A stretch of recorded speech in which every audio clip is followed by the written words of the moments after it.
다니엘은 뜻을 정하여 왕의 음식과 그가 마시는 포도주로 자기를 더럽히지 아니하리라 하고 자기를 더럽히지 아니하도록 환관장에게 구하니. 아멘. 우리 옆 사람과 인사를 하시며 축복해 주시겠습니다. 당신은 존귀한 하나님의 자녀입니다. 그렇게 인사하겠습니다. 네. 제가 이제 호세아 설교를 마치고 다음에는 어떤 본문을 가지고 설교를 하면 좋을지 이런 고민을 조금 했었습니다. 그러다가 시기적으로 이제 분열왕국 시대에 있는 호세아 설교를 했으니 이어서 포로기에 설교를 하면 이어지겠다 싶은 생각이 있어서 다니엘서를 선택하게 되었습니다. 아마 성도님들도 이스라엘이 멸망한 뒤 바벨론의 포로로 잡혀간 뒤에 그 상황들이 궁금하실 것입니다.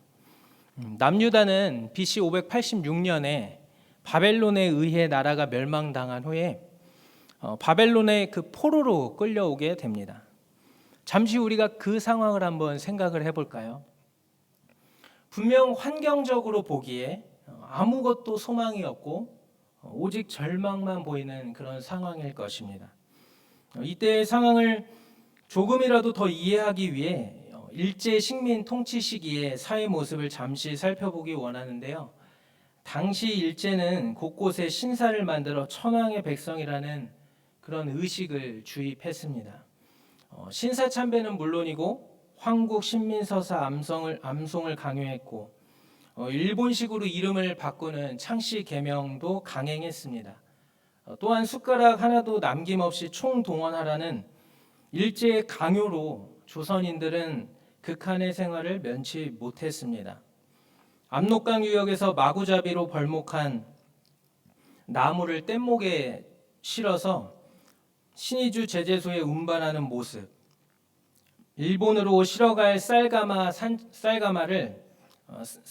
산처럼 쌓인 군산항, 면화가 쌓인 목포항 등 항구마다 일본으로 실어갈 그 물자들이 수북히 쌓이는 모습은 일제가 전쟁 군사 물자 조달을 위해 조선에서 생산된 모든 자원들을 수탈해가는 현장이었습니다. 1910년부터 1945년까지 35년의 일제 강점기 기간에 태어난 자녀들은 어땠을까요? 또 그 시기를 살던 소녀들은 어땠을까요? 혹시 자신의 부모님 혹은 조상들을 원망하지는 않았을까요? 이처럼 아무것도 할 수 없고 아무 소망도 없는 절망적인 상황, 바로 그 포로 시기 중에 당시 이스라엘 백성들 가운데 유행하던 속담이 있었습니다. 그것은 바로 신포도 속담입니다. 이 속담은 당시 포로가 된 이스라엘 후손들이 자신들의 조상들을 탓했던 말들입니다. 포로가 된 절망적인 상황 속에서 이것은 우리 조상들의 죄로 인해서 우리 조상들이 잘못했기 때문에 오늘날 우리가 이 신세가 되었다라고 생각하고 있었던 것입니다. 포로가 된 이스라엘의 이러한 속담이 유행했다고 하는 것은 대부분의 사람들이 이러한 생각을 갖고 있었다는 말이죠. 이것은 포로기 시대만의 생각이 아닙니다. 어려운 상황 가운데 있는 환경 속에 있는 자들은 오늘도 공통된 원망, 부모님을 향한 조상들을 향한 원망들을 할 수 있습니다. 저는 오늘날 금수저니 흑수저니 하는 말들도 이 신포도 속담의 유행과 맥락을 같이 한다고 생각합니다. 몇 년 전 이런 말들이 스물스물 올라오고 있을 때 나왔던 한 기사 내용인데요. 제가 한번 잠깐 읽어드리겠습니다. 오늘날 청년들은 신자유주의 체제 하에서 심화되는 불평등 현상을 매우 예민하게 감지하고 있다. 소위 수저론의 대표적인 감지 방식이다. 수저론은 태어날 때 어떤 수저를 물고 태어났는가가 이후 삶의 질을 결정하는 현실을 담고 있다. 청년들은 금수저, 은수저, 동수저, 흑수저로 사회적 지위를 세분화한다. 각 수저를 나누는 객관적 기준이 명백하게 존재하는 것은 아니지만 청년들은 다양한 방식으로 수저를 나누는 기준을 제시하곤 한다. 어느 인터넷 사이트에 올라온 수저 구분표에 따르면 자산 20억 원 이상이고 가구 연수입 2억 원 이상이면 상위 1%의 금수저, 자산 10억 이상이고 가구 연수입이 8천만 원 이상이면 상위 3%의 은수저, 자산 5천만 원 미만이고 가구 연수입이 2천만 원 미만이면 흑수저이다. 이와 같은 수저론의 핵심에는 부모의 사회 경제가 나의 사회적 경제적 지위를 결정하는 현실에 대한 비관이 담겨 있다라고 말하고 있습니다. 분명히 이런 환경이라는 것은요, 우리에게 큰 영향을 미치는 것이 사실입니다. 그렇지만 그 환경만 바라보고 낙심과 좌절하는 것은 하나님의 뜻이 아닙니다. 또한 오늘같이 이 한국교회가 쇠퇴하고 있는 이런 상황 속에서 어느 누군가는 윗세대 목회자들의 잘못이다라고 말하는데요. 설령 이것이 사실일지라도 다음 세대 목회자들은 그들을 비판하고 그런 환경만 탓하고 있다면 그것 또한 하나님의 뜻은 아닙니다. 왜냐하면요, 우리의 환경이 아무리 어려워도 우리의 삶을 주장하시는 진정한 주권자는 하나님이시기 때문입니다. 그래서 에스겔 18장 2절에서 3절을 보시면요, 하나님께서 다시는 이 신포도 속담을 이스라엘에서 쓰지 못하게 될 것이라고 말씀합니다. 저희 한번 같이 읽어보겠습니다. 너희가 이스라엘 땅에 관한 속담에 이르기를 아버지가 신포도를 먹었으므로 그의 아들의 이가 시다고 하면 어찌 됨이냐. 주 여호와의 말씀이니라. 삶을 두고 맹세하노니 너희가 이스라엘 가운데에서 다시는 이 속담을 쓰지 못하게 되리라. 아멘. 아버지가 신포도를 먹었으므로 아들의 이가 시다고 하면 어찌 됨이냐. 이 말을 세번역으로 보면 이렇습니다. 너희가 어찌하여 이스라엘 땅에서 아직도 아버지가 신포도를 먹으면 아들의 이가 시다 하는 속담을 입에 담고 있느냐. 즉 하나님께서 이스라엘 백성들에게 어찌하여 지금 그런 말을 하고 있느냐라고 말씀하시는 것입니다. 하나님께서는 이 속담이 옳지 못하다라고 말씀하는 것입니다. 그리고 뒤이어 하나님께서는 이 속담을 다시는 쓰지 못하게 될 것이라고 말씀하고 있습니다.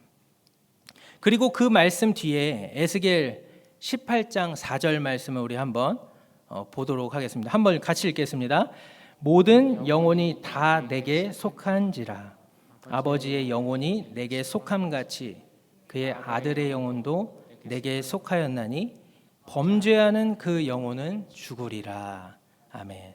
즉 하나님은 너희가 조상들의 죄로 말미암아 그 후손까지 망하게 하시는 분이 아니라는 것입니다. 너희가 하나님 앞에 똑바로 서서 바로 행하면 언제든지 기회와 소망이 있다라고 하는 말씀입니다. 저 역시도 어렸을 때 굉장히 가난한 환경에서 자랐는데요. 이 가난한 환경이 아이들한테 미치는 영향이 큰 줄은 다 아시잖아요. 분명히 큽니다. 그래서 그런 환경이 너무나도 중요하고 크다는 것을 말할 수 있겠지만 저는 그보다 더 큰 하나님의 은혜를 경험했습니다. 그리고 제 삶이 하나님의 주권 속에 있다는 것도 경험했습니다. 가난이 내 삶을 좌지우지하는 것이 아니라 하나님이 내 삶의 진정한 주인이시며 모든 것을 변화시킬 수 있는 분이라는 것을 경험했습니다. 하나님은 오늘도 이 고백을 우리에게 원하고 계십니다. 그래서 우리 한 사람 한 사람이 하나님 앞에서 바로 선다면, 그분의 말씀에 순종하며 그분의 뜻대로 살아간다면 가난은 아무런 장애가 되지 않을 것입니다. 오늘부터 다니엘을 살펴보지만 사실 다니엘서를 읽는 열쇠는 에스겔서에 있다고 봅니다. 그래서 지금까지 신포도 속담에 대해서 장황하게 설명을 드린 것입니다. 성경을 우리가 볼 때 기억하셔야 되는 게 문맥인데요.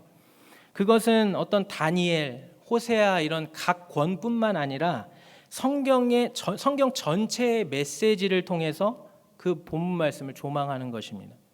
만약 우리가 그렇게 성경 전체로 말씀을 읽지 못한다면 오늘 본문의 말씀을 보면서 다니엘이 뜻을 정하여 왕의 진미를 거부한 것에 초점을 맞추게 될 것입니다. 하지만 그보다 더 중요한 것이 있습니다. 성경을 더 넓게 보셔야 합니다. 분명히 더 중요한 것이 있습니다.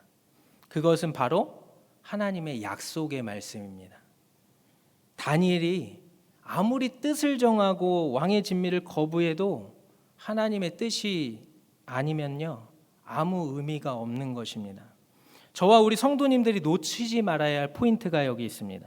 나의 열심, 나의 노력, 나의 결단, 이런 것이 중요한 것이 아니라 가장 먼저, 가장 중요한 것, 그것은요, 하나님의 약속입니다. 뜻을 정한다는 것을 단순히 나의 결단이라고 생각하시면 그것은 분명히 본문을 오해하는 것입니다. 오늘 다니엘을 제대로 이해하기 위한 열쇠가 되는 말씀은 에스겔 18장 5절부터 9절까지 말씀입니다. 신포도 속담과 관련된 말씀 바로 뒤에 나오는 말씀인데요. 우리 한번 내용을 파악하면서 한번 천천히 읽어보겠습니다. 사람이 만일 의로워서 정의와 공의를 따라 행하며 산 위에서 재물을 먹지 아니하며 이스라엘 족속의 우상에게 눈을 들지 아니하며 이웃의 아내를 더럽히지 아니하며 월경 중에 있는 여인을 가까이 하지 아니하며 사람을 학대하지 아니하며 빚진 자의 저당물을 돌려주며 강탈하지 아니하며 줄인 자에게 음식을 주며 벗은 자에게 옷을 입히며 별일을 위하여 구워주지 아니하며 이자를 받지 아니하며 스스로 손을 금하여 죄를 짓지 아니하며 사람과 사람 사이에 진실하게 판단하며 내 율례를 따르며 내 규례를 지켜 진실하게 행할진대 그는 의인이니 반드시 살리라. 주 여호와의 말씀이니라. 아멘. 내 율례를 따르며 내 규례를 지켜 진실하게 행할진대 그는 의인이니 반드시 살리라. 주 여호와의 말씀이니라. 사랑하는 성도 여러분, 오늘 이것이 우리가 꼭 기억해야 할 하나님의 약속입니다. 이것은 비단 에스겔서에만 나오는 말씀이 아니라 성경 전체에서 말하는 핵심입니다. 하나님의 말씀대로 행하는 자는 반드시 살 것입니다. 다니엘이 이 약속의 말씀을 붙잡았습니다. 그 약속의 말씀을 붙들고 살아가는 자의 모습이 바로 다니엘서에 담긴 다니엘의 모습입니다. 오늘날 지금 우리의 현실이 어떻습니까? 나라가 망하고 바벨론의 포로로 잡혀간 이 다니엘만큼 힘든 시기를 살아가고 있습니까? 그 정도는 아니지 않습니까? 이렇게 어려운 시대에 살던 이 소년 다니엘도 이렇게 하나님의 약속의 말씀을 붙들고 살았는데 우리가 이러고 있어서 되겠습니까? 소년 다니엘의 모습은 우리에게 큰 도전과 용기를 주고 있습니다. 우리는 다니엘서 말씀을 통해 어려운 상황 가운데서도 다니엘이 하나님의 약속을 붙들고 하나님의 말씀대로 살고자 지키려고 했던 것이 무엇인지 살피고 우리도 이 어려운 상황 속에서 이것을 놓치지 않도록 해야 합니다. 그것이 무엇일까요? 두 가지를 살펴볼 수 있는데요. 그것은 바로 하나님 말씀에 대한 충실함과 기도입니다. 먼저 하나님 말씀에 대한 충실함입니다. 다니엘 1장 8절 오늘 본문 말씀 한번 같이 읽겠습니다. 다니엘은 뜻을 정하여 왕의 음식과 그가 마시는 포도주로 자기를 더럽히지 아니하리라 하고 자기를 더럽히지 아니하도록 환관장에게 구하니. 아멘. 무디 성경주석을 보면요, 이 지금 우리가 읽은 구절을 이렇게 해석합니다. 다니엘은 뜻을 정하여 낯선 땅에서도 하나님의 율법에 충실하겠다고 다짐했다. 뜻을 정하여는 문자적으로 마음에 새기다를 뜻하며 심오한 내적 결단을 나타낸다. 다니엘은 왕의 식탁에 있는 고기로 자기를 더럽히지 아니하리라 마음 먹었다. 그 당시 바벨론 음식에는 말고기와 돼지고기 같은 유대교 율법에 따라 적정하게 처리되지 않은 고기가 들어있었기 때문이었다. 포도주에 관해서 다니엘은 바벨론 신에게 바친 술은 어느 것이든 마시려 하지 않았다. 그래서 그는 자기를 더럽히지 아니하도록 왕의 음식을 삼가는 것을 허락해달라고 아스부나스에게 요청했다. 사랑하는 성도 여러분, 오늘날도 마찬가지입니다. 이렇게 코로나19로 어려운 시기에도 여전히 마찬가지입니다. 하나님은 하나님의 말씀에 충실한 자를 찾고 계십니다. 하나님 말씀에 충실하다는 것은 다른 말로 하면 내 삶의 이유와 목적이 바로 주님이라는 것입니다. 바울도 동일한 고백을 하고 있거든요. 우리 로마서 말씀을 한번 같이 세 군데를 제가 찾아봤는데 한번 같이 읽어보겠습니다. 기록된 바 우리가 종일 주를 위하여 죽임을 당하게 되며 도살당할 양같이 여김을 받았나이다 함과 같으니라. 또요, 로마서 14장 6절 말씀. 나를 중히 여기는 자도 주를 위하여 중히 여기고 먹는 자도 주를 위하여 먹으니 이는 하나님께 감사함이요 먹지 않는 자도 주를 위하여 먹지 아니하며 하나님께 감사하느니라. 마지막으로 로마서 14장 8절입니다. 우리가 살아도 주를 위하여 살고 죽어도 주를 위하여 죽나니 그러므로 사나 죽으나 우리가 주의 것이로다. 아멘. 오늘 소년 다니엘이 뜻을 정하여 왕의 음식과 그가 마시는 포도주로 자기를 더럽히지 아니한다라고 하는 말은 주를 위하여 살아간다는 말과 동일한 말입니다. 그래서 그는 왕의 명령과 눈앞에 보이는 그 산의 진미를 거부했습니다. 왜냐하면 왕의 명령보다도 그에게는 하나님의 말씀이 중요했기 때문입니다. 사랑하는 성도 여러분, 여러분에게 있어서 여러분의 인생에서 가장 영향력을 끼치는 말씀이 무엇입니까? 하나님의 말씀이기를 바랍니다. 또한 지금 여러분이 가장 두렵게 여기는 말씀이 무엇입니까? 하나님의 말씀이기를 바랍니다. 이러한 사람들은요, 하나님이 절대로 내버려 두지 않으십니다. 왜냐하면 하나님이 그렇게 약속하셨기 때문입니다. 다시 한번 에스겔 18장 9절 이 약속의 말씀 우리 읽어보겠습니다. 시작. 내 율례를 따르며 내 규례를 지켜 진실하게 행할진대 그는 의인이니 반드시 살리라. 주 여호와의 말씀이니라. 아멘. 다니엘서를 보면은 하나님께서 그 말씀대로 행하시는 것을 우리는 볼 수 있습니다. 다니엘과 세 친구를 지키시고 보호하시는 것을 볼 수 있습니다. 왜죠?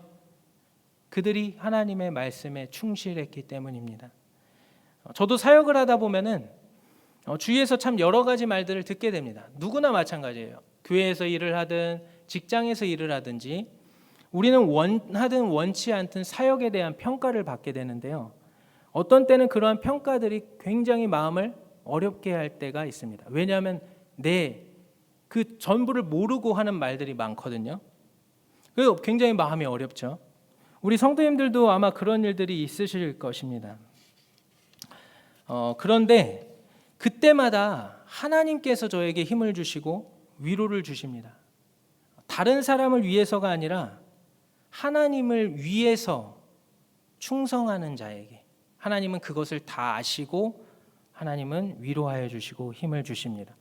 바울도 이렇게 고백합니다. 갈라디아서 1장 10절 말씀에 이제 내가 사람들에게 좋게 하랴 하나님께 좋게 하랴 사람들에게 기쁨을 구하랴 내가 지금까지 사람들의 기쁨을 구하였다면 그리스도의 종이 아니니라. 그렇다고 사람이 중요하지 않다고 하는 말이 아닙니다. 진짜 중요한 것은 하나님께 충성된 마음으로 살아가는 사람의 그 삶을 통해 하나님께서 하나님의 때에 반드시 열매를 맺게 하신다는 것입니다. 그래서 성도님들에게 말씀드리고 싶은 것은 이것입니다. 하나님의 말씀에 충성하십시오. 둘째, 오늘 소년 다니엘을 통해서 우리에게 주시는 교훈은 바로 기도를 회복하는 일입니다. 늘 하나님의 말씀에 충성했던 다니엘은 날마다 하루에 3번씩 기도를 하는 기도의 사람이었습니다. 다니엘 6장에 보시면 다리오 왕이 나오는데요. 이 왕은 바벨론 마지막 왕 벨사살의 뒤를 이어 바벨론을 다스린 왕이었습니다. 이때도 다니엘은 왕의 신임을 받고 전국을 통치하게 되었는데요. 그 일에 대해 시기한 총리와 고관들이 다니엘을 고발할 근거를 막 찾았지만 그런 근거들을 찾지 못했습니다. 그들은 다니엘을 무너뜨리기 위해서 막 방법을 논의하고 결국에 왕을 꼬셔서 한 금령을 세우는데 그것이 바로 30일 동안 왕 외에 어떤 신이나 사람에게 기도하는 사람은 사자굴에 던져 넣는 것이었습니다.